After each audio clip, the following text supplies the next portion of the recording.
Hey listeners, we're nearing the end of our 15th anniversary fundraising campaign, and we need your help to meet our goal. This campaign offers you a chance to win a unique food and music experience in one of the most exciting cities in America. Here's how it works. Donate to HRN and you'll be entered to win dinner for two and 2 tickets to a concert in one of 8 amazing cities: New York, Los Angeles, Philadelphia, Nashville, Las Vegas, Charleston, Ardmore, Pennsylvania, and Asheville. All donations support our work educating food system storytellers.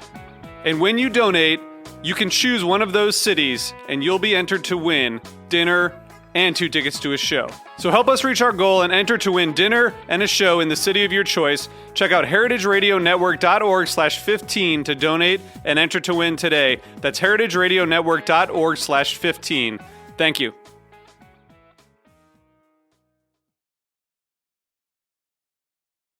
You're listening to Heritage Radio Network. Since 2009, HRN podcasts have been exploring the wide world of food, beverage, and agriculture. Learn more at heritageradionetwork.org. We talk about food, we talk about music, with musical dudes. Finger on the pulse, snacky tunes. Hello and welcome to Snacky Tunes. I'm your host, Darren Bresnitz. Today we sit down with Hanna Raskin, the editor and publisher of the food section, an incredible indie food publication newsletter that covers the American South. We talk about her journey in the world of editorial writing, her time as a restaurant reviewer, and how the South is tied together by food. And then it's a deep dip into the archives back to March 2017 when Kid Wave stopped by the studio in Brooklyn to talk about growing up in Sweden, finding musical success in London, and what it's like living in LA. So please sit back, relax, and enjoy Snacky Tunes here on HRN. 1, 2, 3.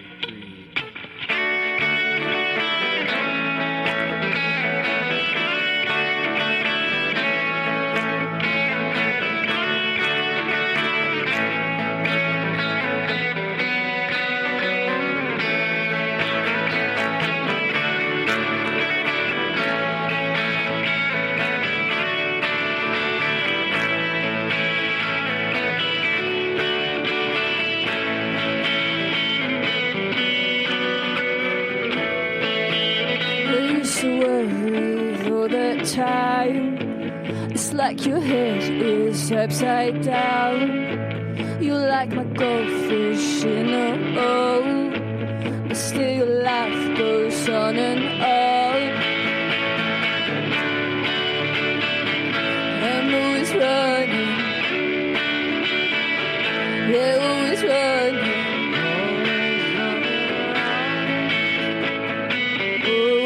Running around, I was never reckless like them kids, because my mind was never still.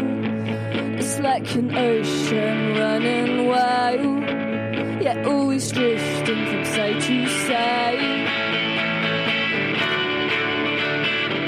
I'm always running, yeah, always running.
Hanna, welcome to Snacky Tunes. I think this is the first time we have someone calling in from a fast food restaurant, and I couldn't be happier to be talking.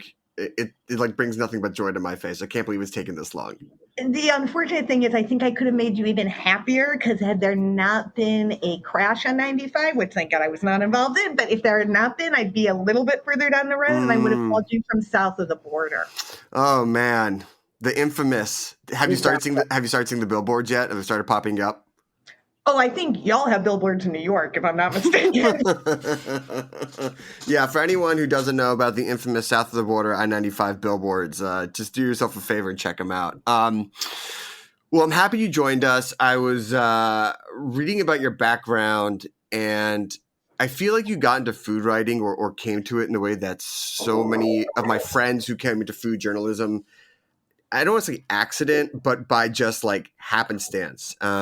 And you were supposed to be studying one thing and you're writing an article. I'd love for you to talk about that first article that you started writing about, because it's an issue near and dear to my heart of Chinese food and Jewish community, and how you landed on that and what brought you into that world of writing about food instead of studying what you should have been studying. Right. Well, it was what I was supposed to be doing. I think what you're alluding to is after a very short-term career in daily newspapers here in the South, I went back to grad school to get a degree in museum studies because as a young and egotistical person, I thought, remember this is before the internet, and I thought it's really unfortunate that my work doesn't last more than a day.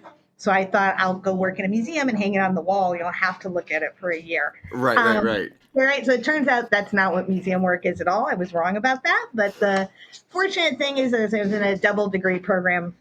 You meant master's in American history in addition to a master's in museum studies. This is the Cooperstown graduate program, which is part of the State University of New York.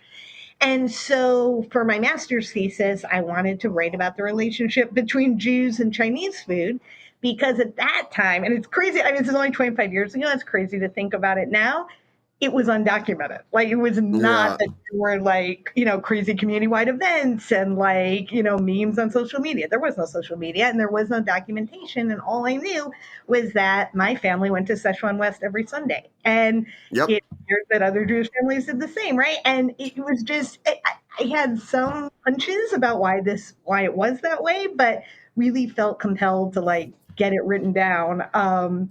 Because, you never know what's going to happen to the Jews next. So I thought it would be a good thing to document.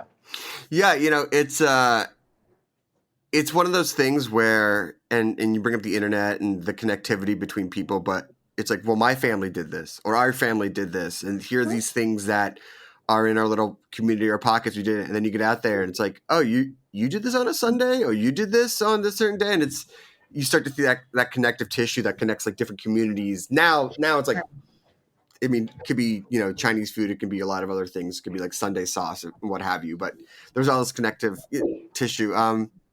What did your family order? You said Szechuan. Do you have a favorite dish? It wasn't actually Szechuanese. It was just called Szechuan West in Ann Arbor, Michigan is where I grew up. So we typically get beef and broccoli. In Michigan, almond chicken is a big thing. So almond chicken.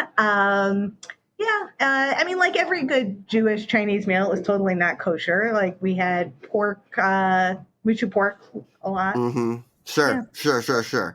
So you started writing this thesis and you're doing museum studies. Did you ever think that this would be the career? Or when did you start thinking about writing about food and covering food as something more than just like, oh, I documented this one thing while I was in grad school? Sure. Immediately after grad school, I got a job leading mountain bike trips. So I guess it wasn't the first thing on my mind. Sure.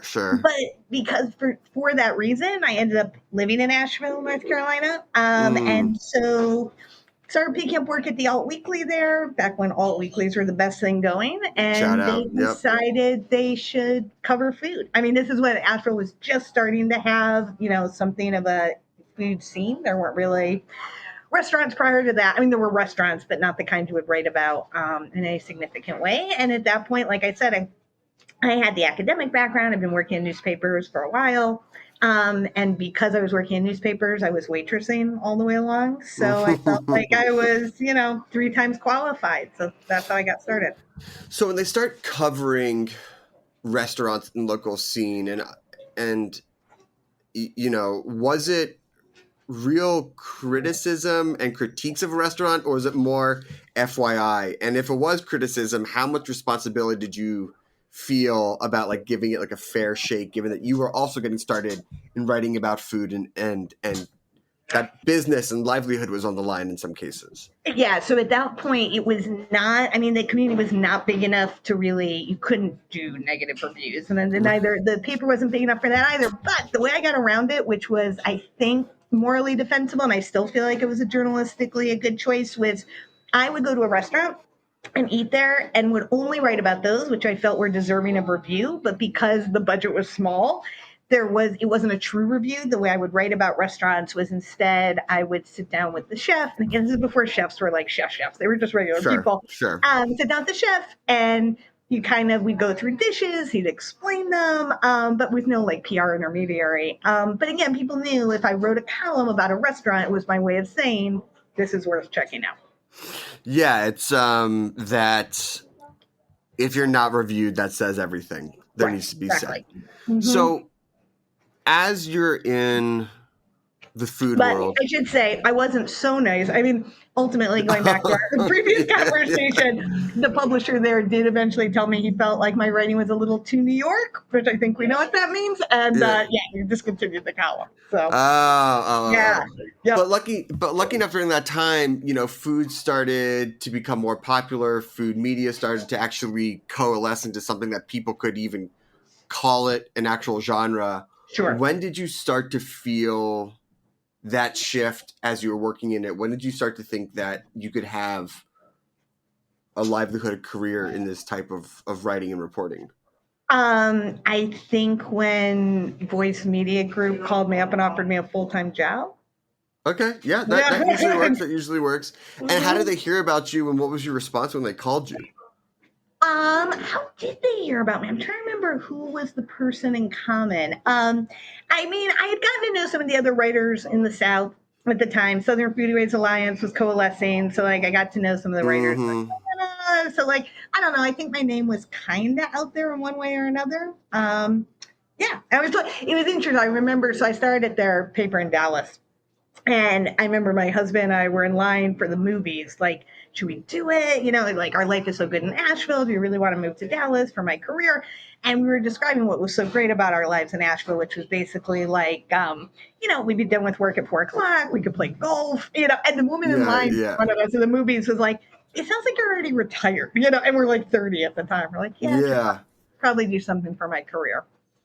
God, the idea of moving for a print-based media job these days is such a wild concept. I feel like I feel like no one moves cities to be like to write about anything. At least definitely not in the food world these days. Now that I think about it, even the fact we were standing in line at the movies. Right? Every part of that story is totally outdated. Yeah, I buried the lead. Yeah. And we had just paid under $1 for gas and all that. Parked our mule and there we were. Yeah. So, as food became food and chefs became chefs and your own writing style developed, were you splitting your time between reporting, investigative food journalism, and restaurant critiques? Were you splitting that all, and how were you defining those two different disciplines? Yeah, I did all of it. This is, like we said, this was sort of like the end of the golden age of alt weekly, so they were still pretty scrappy and feisty. And so, it felt like reporting was a significant component of what I did, but I also had to file a weekly restaurant review. And how did you, because I feel like now, or like it shifted to a point where like the restaurant critic they only wrote critiques. Every once in a while they'd come out with like a thought piece. Mm-hmm. And that the food editor side was only about reporting and stories, things like that. How did you decide what to report on, and how did you decide on what to review when it came to restaurants?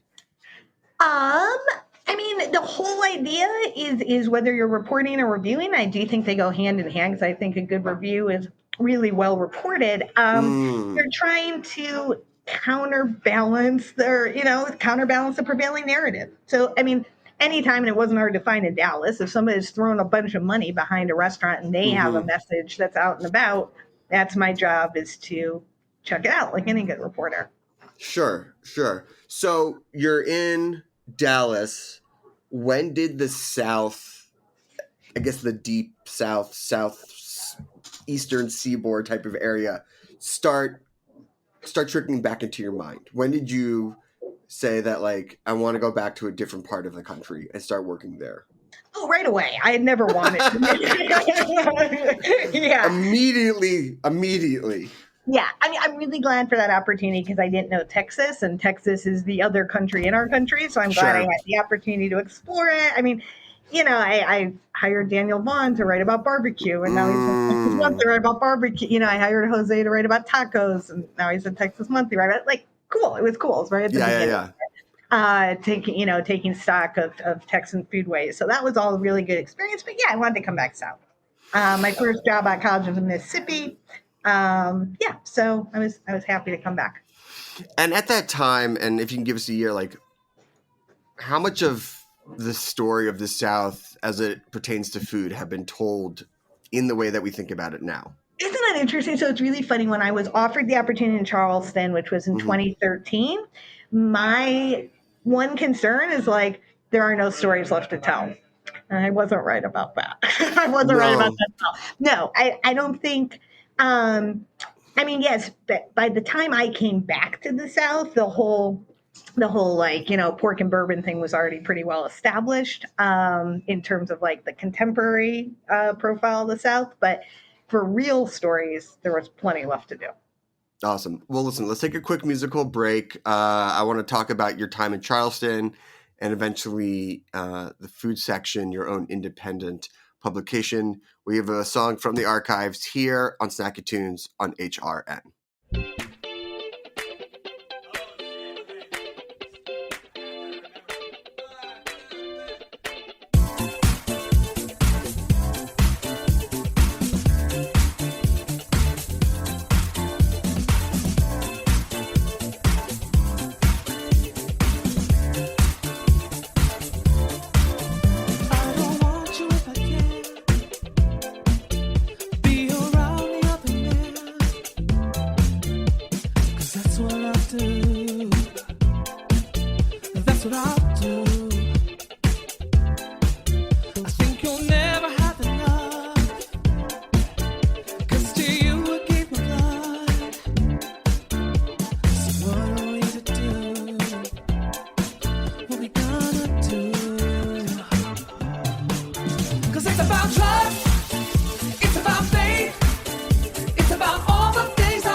It's about trust. It's about faith. It's about all the things I want, all the things you're not willing to say. So what you gonna say? Ooh, what you gonna say? It's about me. It's about you. It's about all the things I want, all the things you're not willing to do. So what you gonna do?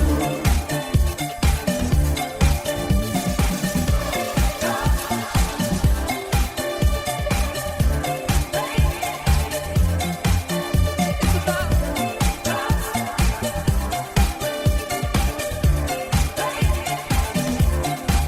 'Cause it's about trust.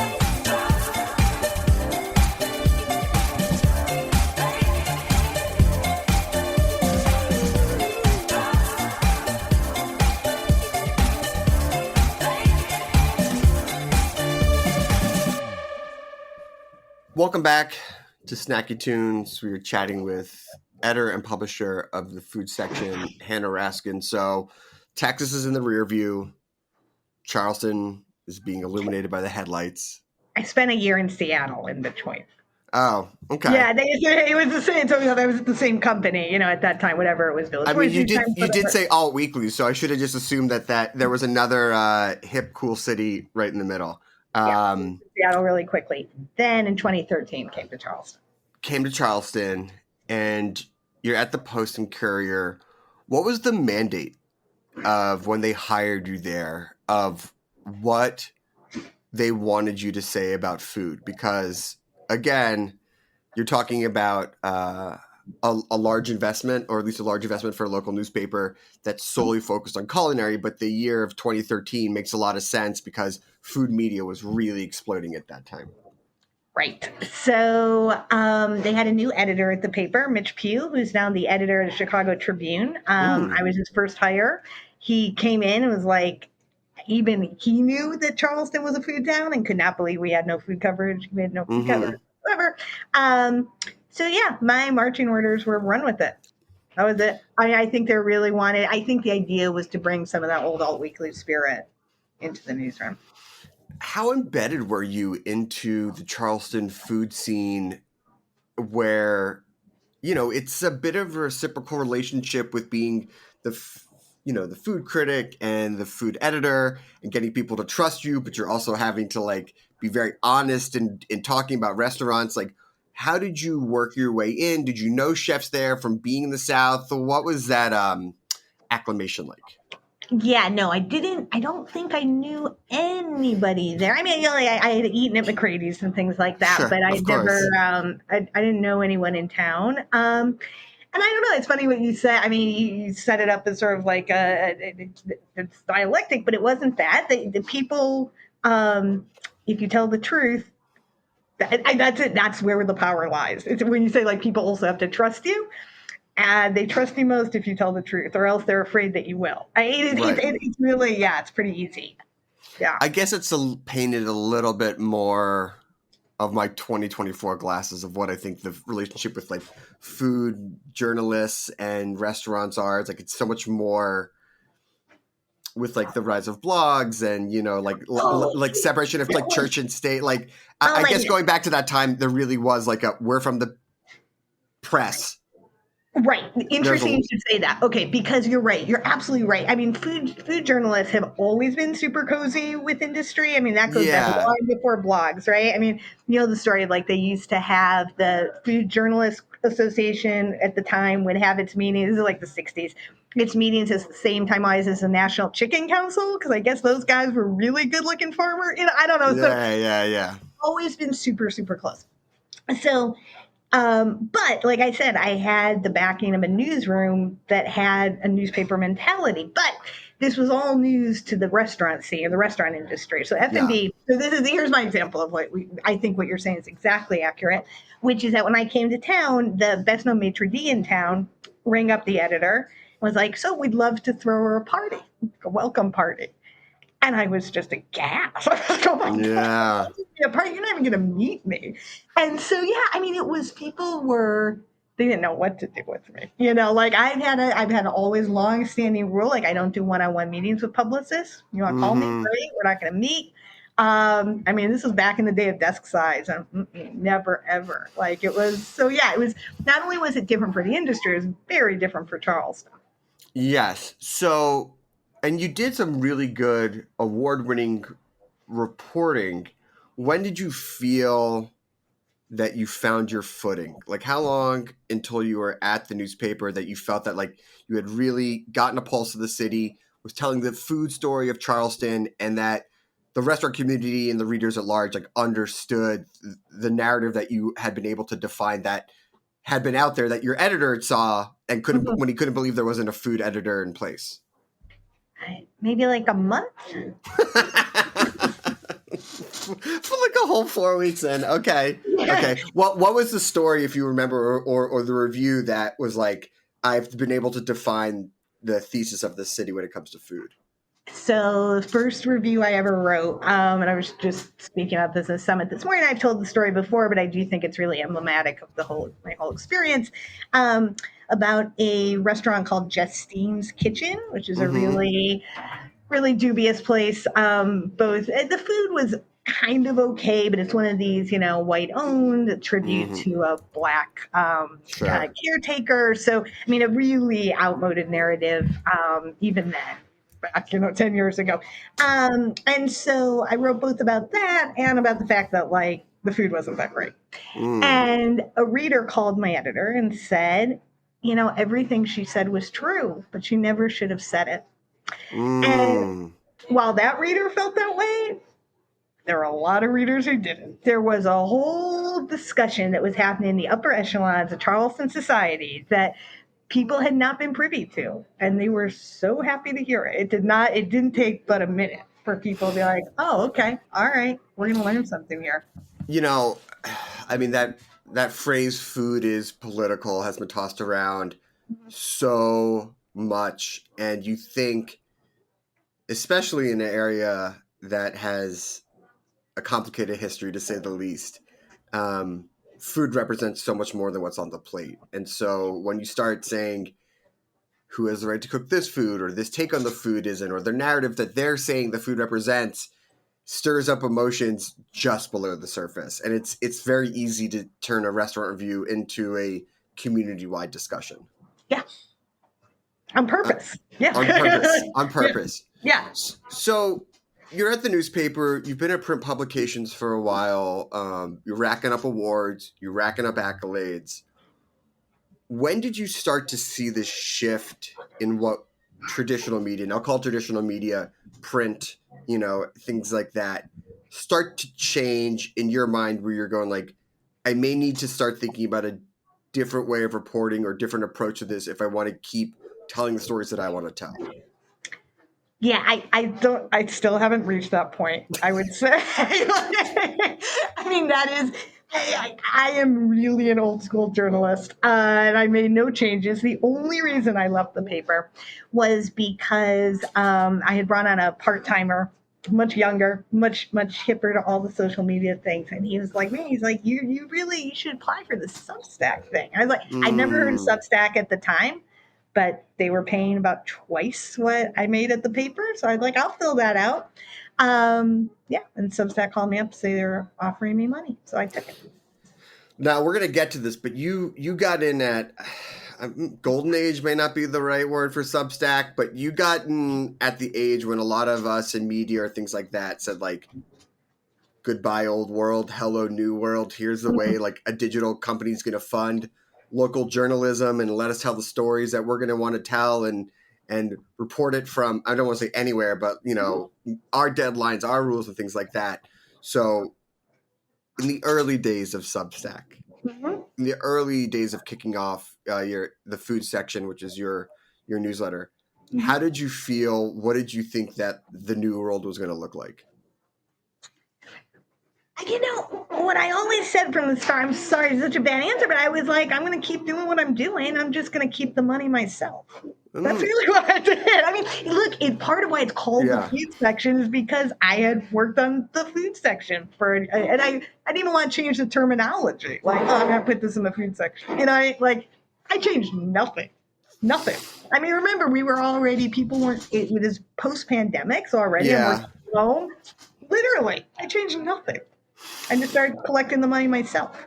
So now that you're your own editor, you're your own sort of, you're not saying like, you're not pitching stories to above you. You're like I don't want to say the buck stops with you.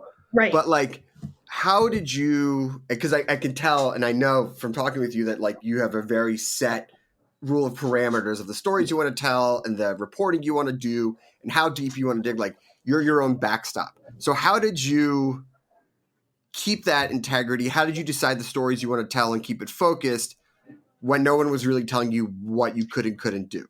Yeah, that had been my deal for 10 years at the paper. So that was another reason why I was never told to write anything, and I was never not told to write it. It just that when I was at the paper, I just did what I wanted to do.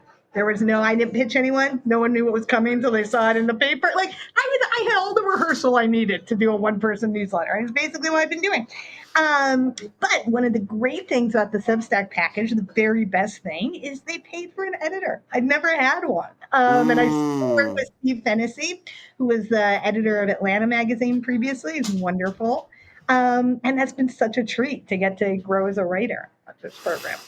So you have the food section. It's focused on the American South, and you're out on your own. What was the response from the community at large in this role? What was the feedback? Because, and again, I know you had journalistic independence at the Courier, but it's still wrapped up in the package of the Courier. This is very much like, this is me. It's not called the Hanna newsletter, but like for all intents and purposes, we're one and the same. What was the response? How did people feel about that? What was the feedback that you got?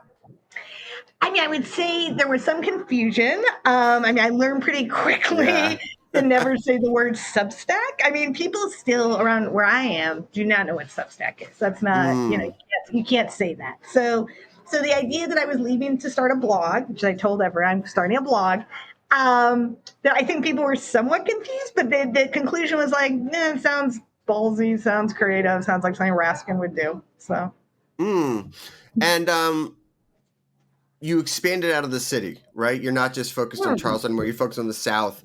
How did you keep that narrative clear when you're covering such a larger area? And how did you give a fair shake to the larger area instead of just like winding up focusing on the same major cities? Like, how did you pick the big stories, the smaller stories? Where did you start ranking the coverage, especially now that you're a much smaller, well, not much smaller, but it's a different setup?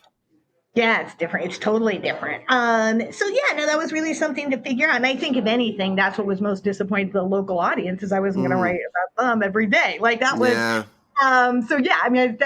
was less carryover than I may have anticipated in terms of subscriptions, because people are like, I only want to read about the city I live in, which I am so sympathetic to. Which is why I'm now growing out this organization. So I will have bureaus across the South so people can do exactly what they want to do. But the nice thing is the South is a very cohesive region. So, if you tell a story that matters in Georgia, it probably resonates in Arkansas. It's just being familiar with the larger themes. All of it is applicable throughout all 9 states in the Southeast. I mean, I do love that you do talk about the dishes to try that are very regional. Like, obviously, like Gullah Geechee is, if you've done your research, you know that, but you don't know that maybe as a whole when you get, unless you dig into the South a little bit more, or like where to go off the beaten path. How much of this is informational, educational, or just like maybe more of the fun, like, I just want to go and try some food when I hit Mississippi or, or another city in the deep south. Yeah, I mean, the idea, it's supposed to be fun. I mean, if I'm not having fun, then my readers aren't going to either. So it's, yeah, of course it's fun, but I do not just like arbitrarily ramble. There's none of that. Like, No. right? Like, I have to know that there is a story somewhere before I cross state lines. I'll say that. Yeah. Oh yeah, I mean, look, gas is very expensive these days, so Yeah. right? Yeah. So this is going along, and I don't want to. We don't have to get too deep in the weeds because you wrote pretty lengthy about leaving Substack, which I thought was a really great piece, and I recommend if anyone can easily find it if they read it. But just quickly in your mind, like you go from newspapers to the backing of Substack in its own way, and then you're like, I need to go independent. Why? And what have you seen since you've made that shift to really being like, I'm out there on my own? Yeah. So, I mean, as I wrote about, it became exceedingly clear after the implosion of Twitter that, like, if you are dependent on another platform, I mean, right? No, it was really like, No, yeah. right? And I was Yeah. like, this is not my own stuff. This is completely conflicts with my whole. I can't say I'm independent when what I'm doing is, building up an audience for Substack. Not for me, not what I do ultimately. So I wanted out of that universe. I mean, it didn't feel like it was the inclusive, accessible place I wanted to be. I wanted my own thing. So I left. No, There's smaller things too, which I wrote about. There's smaller things, which is a huge part of journalism is reader engagement and forging reader trust. And in order to do that, you have to have a very different relationship with them. Namely, you have to know where they live. And so that's been a huge shift. Like prior to this, I didn't know where my readers were. They could have been anywhere. Substack doesn't tell you. And now I handwrite a postcard to every single person who subscribes. Wow. Yeah, I mean, it was interesting to see the numbers you talked about of subscribers, free versus paid subscribers, and how really the business model is like you sell ads in there because you have a big subscriber list. Like it's not as altruistic as it seems. And also, not to bring it full circle to your first thesis about where the Jewish community likes to eat Chinese food, any company that's like, you know what, we're not going to censor Nazis. I'm like, let's take a yeah, exactly. Right. Like I can understand if you're a journalist or you're like, I just don't want that in the platform, especially when they've gone on the record about that as well. They've gone on the record, right? And it's like, why should I take a hit for something I didn't even do? That's the problem. It's like, because I completely support people who want to cut all ties with Substack. I mean, readers, and it's like, but why should I lose that subscription revenue? That doesn't make sense. So. Exactly. Yeah. So, you're on your own now. Mm-hmm. You're growing. Mm-hmm. You have a James Beard Award that you've won for the food section. Yes. But the media landscape, even from 10 years ago, especially food media, is so wildly different. Mm-hmm. How would you even define it now? What would you think it looks like now?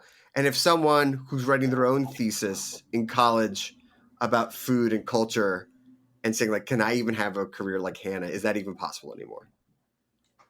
Yeah, I think so. I mean, like I told you, I just this morning came from the North Carolina News Summit, which is all independent news publishers. They had 180 people. And it was sold out with 50 people on the wait list. Isn't that? It's amazing. I don't know. Look, I don't know anything about tech. I have no idea in what form we will be delivering stories. Doesn't matter to me. It doesn't matter if it's TikTok, if it's whatever. But I think there will always be a need to tell stories, and there will always be people who are wanting to listen. I mean, and most particularly in the field of food. I mean, nobody but your local reporter is going to tell you which chicken dish to get at the Chinese restaurant. So. Yeah, I love it. I mean, it really goes back to,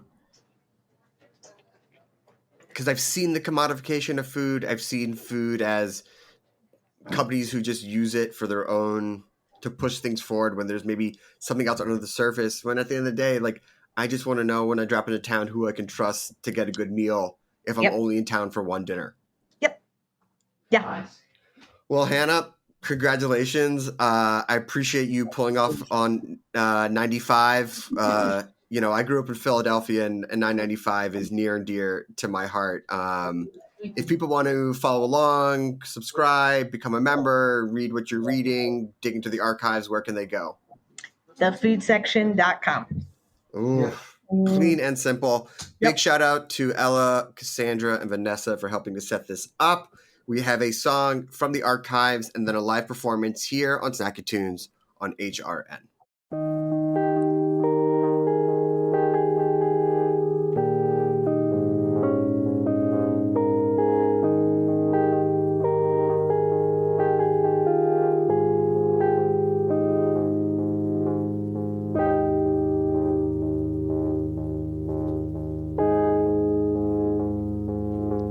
I'm at the starting line, and you're at the finish. I'm at the starting line, and you're at the finish. I'm at the paper pull, my hands are so full. I'm at the paper pull, my hands are so full.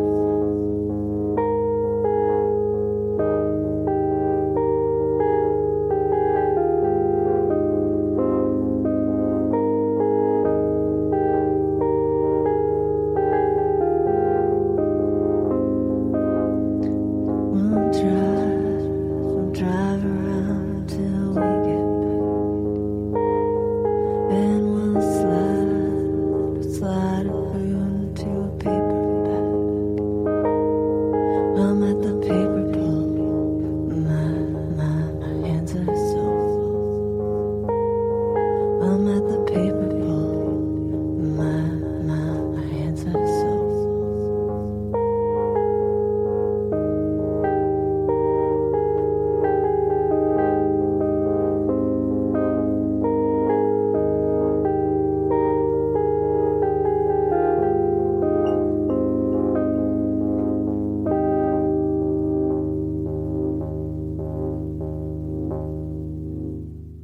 Welcome back.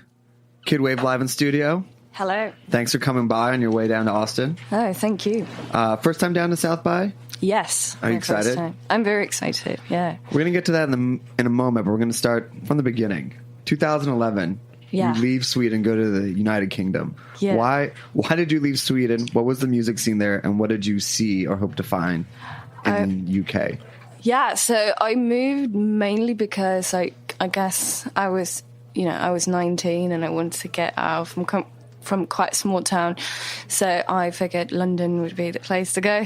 And so I took my suitcase and went. I thought that the scene in London was a little bit more vibrant. Where I was from in Sweden, there was literally no music scene. So that was actually the reason why I went in the first place, just to have a scene. Where were you getting your influences from At the time? at the time when you were still home?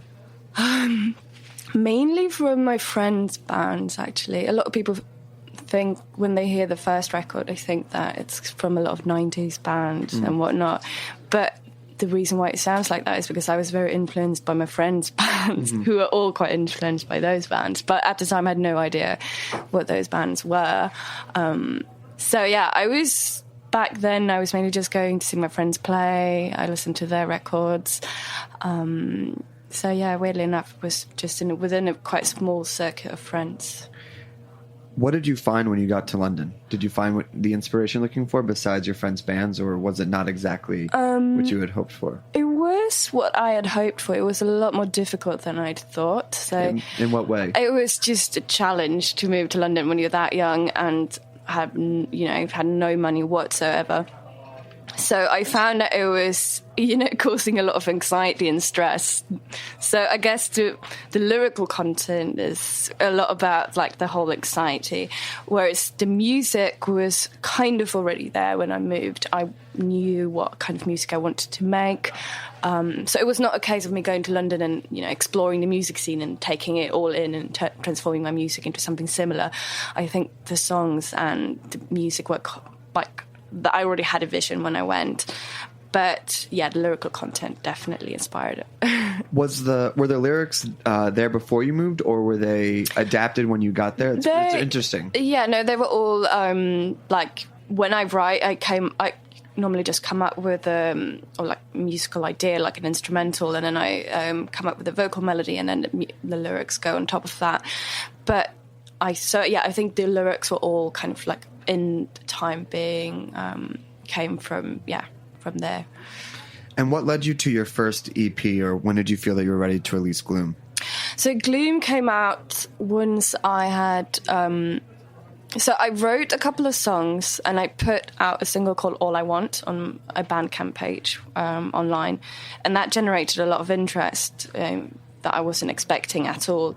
So I was like, oh, I keep writing, keep putting things out. Works. That works, so I did that, and I wrote a couple of songs, and Gloom was one of them. And there was a label in London called Heavenly Recordings that I had just heard of them, and they had these amazing bands on their roster, and they were basically the first label that I sent my songs to. And yeah, I was very lucky. Just that easy. Yeah, it sounds like a dream. Just send it to the first one, they say, sure. It sounds like a dream, and it was a very old school way of things to happen. But yeah, it happened, and they picked up on it. And I didn't have a manager or anything at the time. Looking back, a manager would always have gone, let's explore our options. If one label is interested, there might be other labels. But Heavenly turned out to be a great label, and they were very supportive, and ended up putting out my first EP and my first record. Can we hear a song? Yeah. What are you going to play for us first? We're going to play a song of that first record called Honey. Live on Snacky Tunes.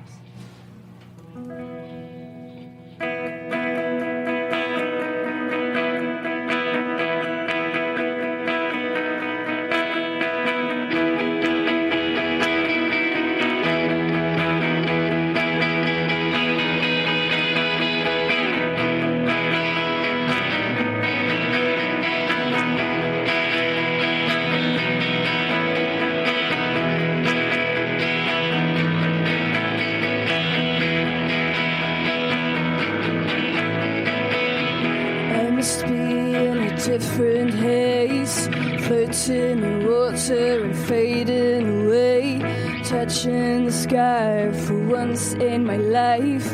Heaven can wait, but not tonight. Even the window of things that I lack. Wherever I go with you now. Some say dreaming is a waste of time. I've got nothing else in my life. Oh, honey. Oh, honey. Oh, honey. Oh, honey.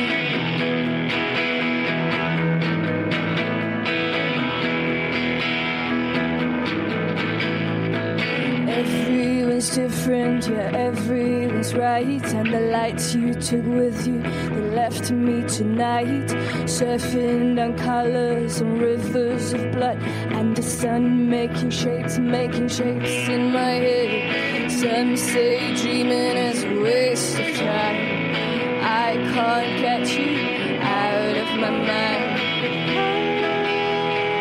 Oh, honey. Oh, honey.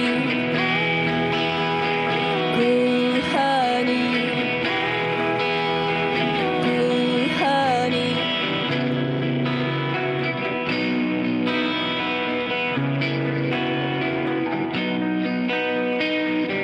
Driving down on the 45, and in only seconds time.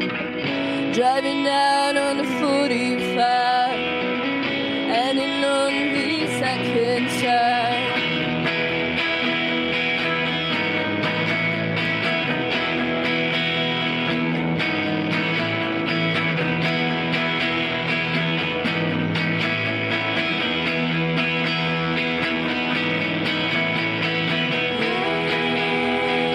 Oh, honey.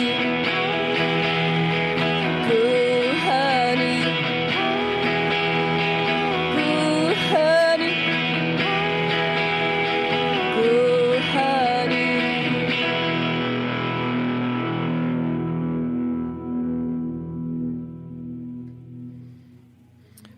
So you mentioned your LP came out 2015, Wanderlust. How would living in London influence that as opposed to the songs that kind of came pre-written from Sweden? I think the songs developed with my songwriting. So considering the first couple of songs I wrote when I was 19, I'd just moved to London, I had more time to write the album. Well, everything happened kind of quickly, but I moved to London, put out 2 songs online, I got the record deal, and a lot of the songs that I had put out as demos online, they wanted on the record as well. So it was a case of going in and re-recording it. And I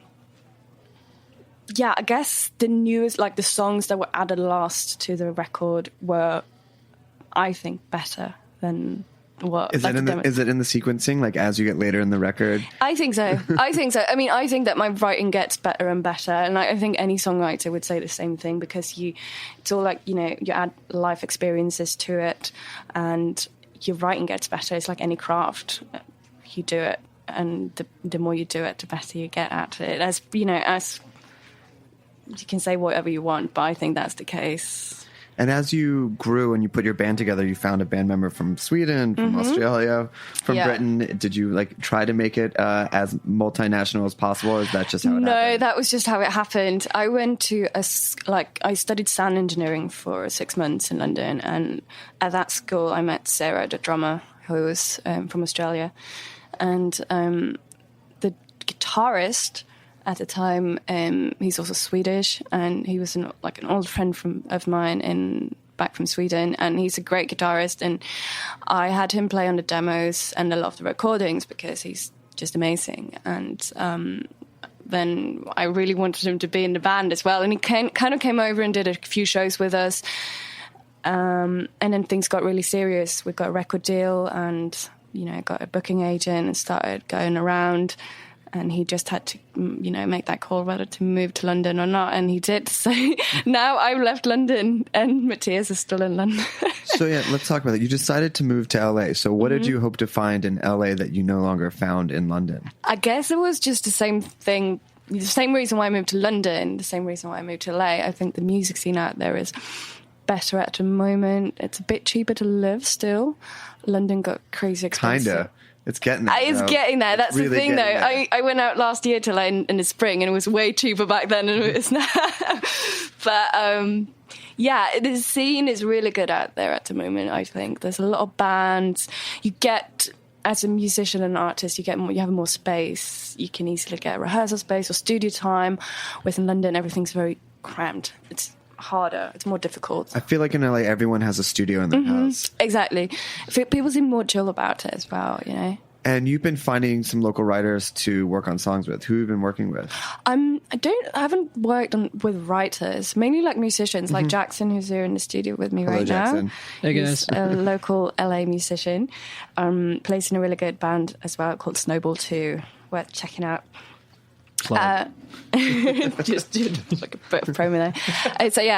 Basically I went out to LA. I met a lot of musicians via my friends out there who are all awesome musicians, and and I just found some people to play with and go and tour with. And did you see your lyrics adapting, like when you went out to London, to the surrounding of LA, and if so, how? I think they're more personal, they're more direct now compared to the first record.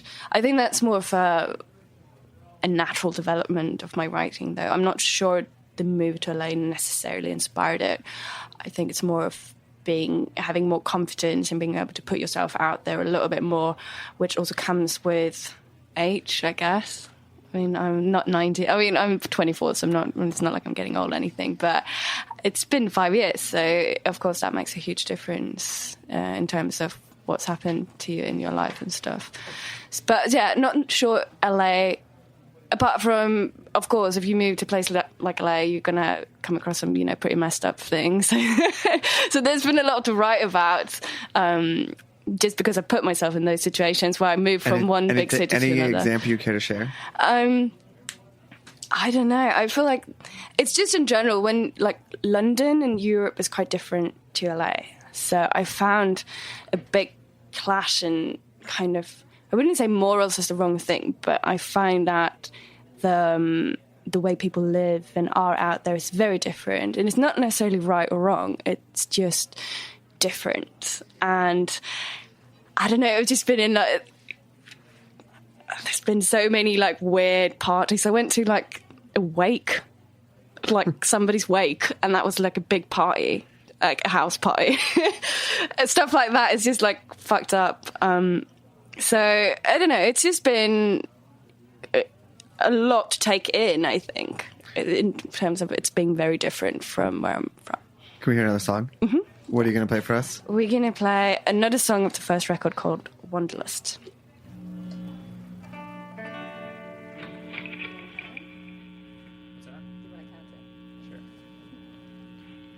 One, two, three.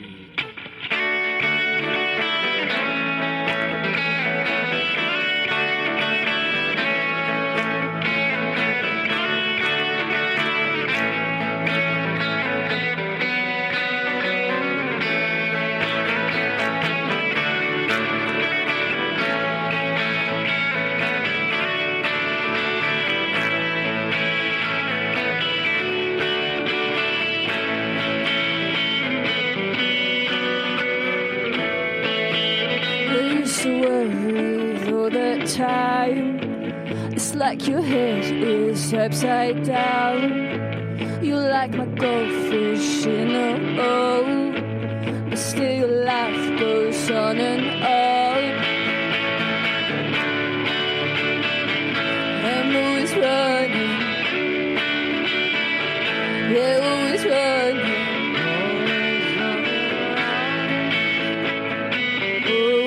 Running around. I was never reckless like them kids, because my mind was never still. It's like an ocean running wild, yeah, always drifting from side to side.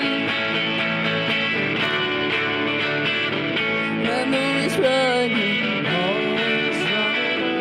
yeah, always running.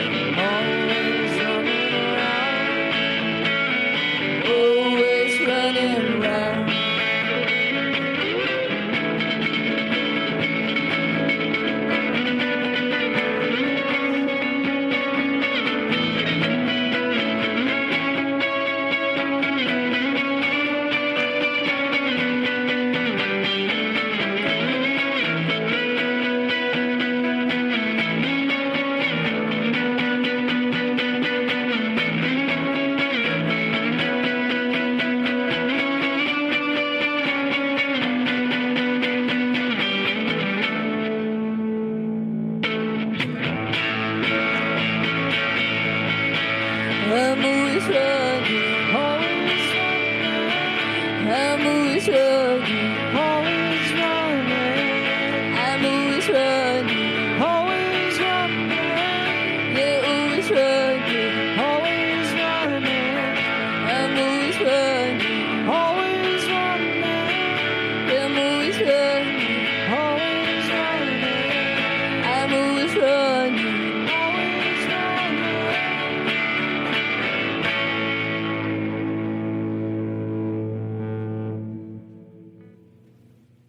You're currently on tour with the Shins. Yeah. How did that come about? That came about as somebody, I think it might have been in like my manager or somebody in that team, actually sent James Mercer my new demos. And yeah, he kind of just like the label? I know, it sounds crazy. And yeah, he really liked it apparently and offered me to come on tour with him. And here you are. So and you have a couple shows at a show at Baby's All Right too this week. Yeah, I'm playing my first ever headline show at Baby's All Right tomorrow. Which is the best venue. I've heard. I'm super excited. I've never been. Billy and the team have been on the show before. It's wonderful. Yeah. It's become after all the venues in Brooklyn shut down, it's become the de facto. Yeah. And not by default. It was already great, and now it's just the only one left. I think coming from like outside of New York, Baby's All Right is the venue everyone's heard about, like in terms of smaller venues and smaller bands and stuff. So. And it's just great. And when you get on stage with the lights behind, it's awesome. And then where are the shows with the Shins? The show on Tuesday is going to be at the Bowery, and the one on Wednesday is at Music Hall of Williamsburg. And then you are on your way to South by Southwest. And then literally coming off stage at Music Hall and going straight to the airport pretty much. No, we're flying out really early in the morning. So as someone's first South by in 2017, what are your thoughts on it and what are you hoping to get out of it? I mean, I keep hearing... The thing is, everyone keeps telling me it's amazing, and then everyone keeps telling me it's not as good as it used to be, and then nothing is. But then everyone's going to tell you that it's not as good as it used to be, but it's still very good. Yeah. So I'm just super excited, and I know for a fact that it's going to be very hectic because we're doing multiple showcases on like each day. So going to go out there and probably just be running around like crazy. But then we have a day off as well on the Saturday where we're just on the Sunday, I think. Well, a fun fact is that Linyi and I first met at South by when I was still in college. Yeah. When she was working at Fader, and she turned me away from the party. And she didn't do like a full body turn. She did the "you're not on the list" and then kind of the like quarter-inch turn where you're not on the inside. And then 6 months later, I was her intern at Fader because I was like, well, that's not going to fly with me. So that's what you got to do, right? Yeah, that's what it's got to do. We want to make sure we have time for one more song. Mm-hmm. Thanks for joining. No, thanks for having me. Yeah, outside the tour, anything coming up? Other LP? Yeah. Future writing plans? There's an EP coming out. Okay. To bridge over to the second album. So this might be the first announcement of it. But yeah, there's an EP coming out, and the song that we're going to play now is the first single of the EP. It's called Everything Changes, and then there's more singles coming, and then yeah, the EP drops I think sometime in the summer or early summer. Same label? No. New label. New label. Who's the new label? Actually secret. Okay. Yeah. Not the name of the label, just actually a secret. Yeah. So where can people find you, catch you on tour, get all the information? They can find me on all social channels as Kidway Music. So Facebook, Instagram, Twitter, you name it, everywhere. And they can, we're touring now with the Shins and doing South by, and then I'm doing 2 shows in LA. Got a headline show in LA coming up as well at the Echo on the 15th of April, and then probably keep touring. Just keep going. Yeah, keep going. And writing music. Yeah, exactly. Well, Linyi, thank you. Make sure to go to bit.ly / all caps mold capital M mag to contribute to the Kickstarter. Appreciate everyone coming by today, and we will be back next week with another episode of Snacky Tunes. Take us out. Go.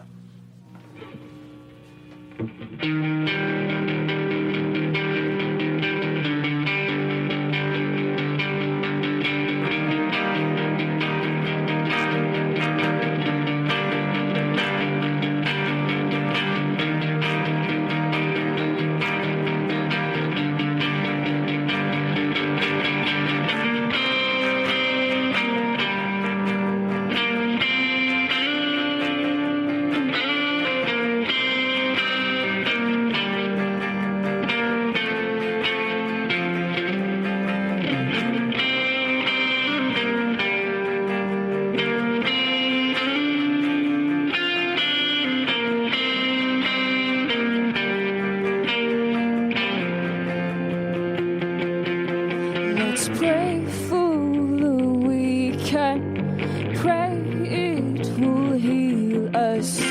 Tell them we're waiting. Tell them we'll be there. Or say I'm no angel, but God knows I'm ready to bury those demons.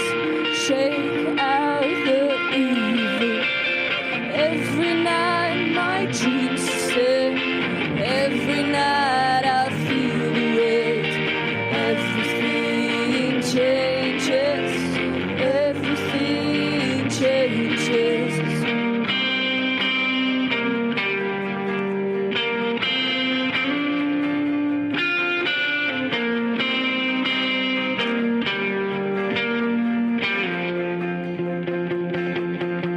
So all that we're feeling, a heart got a ceiling. Something's electric and something gets better. Or say I'm no angel, but God knows I'm ready to bury those demons.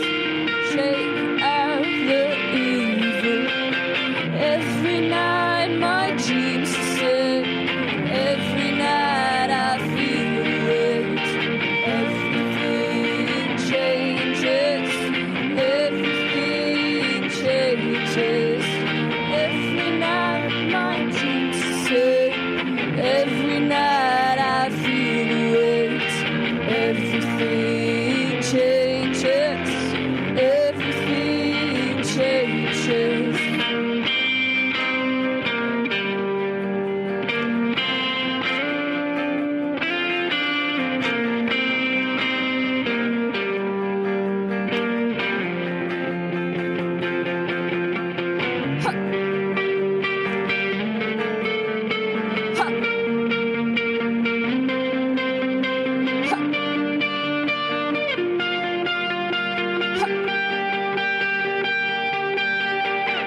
Every night my dreams sing. Every night I feel it. Everything changes. Everything changes. Every night my dreams sing. Every night I feel it. Everything changes. Everything changes.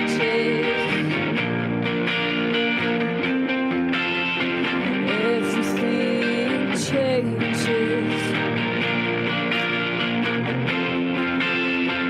Everything changes. Everything changes. Everything changes.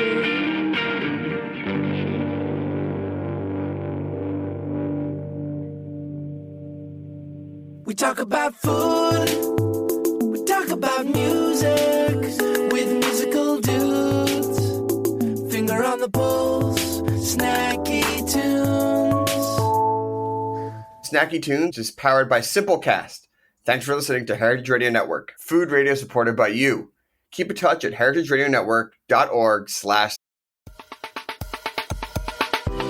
I want to tell you about a new podcast called Amuse News. Publishing multiple days a week, Amuse News is your source for food news, interviews from around the food world, and more. On the show, we'll be engaging with food storytellers, from chefs to advocates to people working in the field, and many more. Find Amuse News wherever you get your podcasts.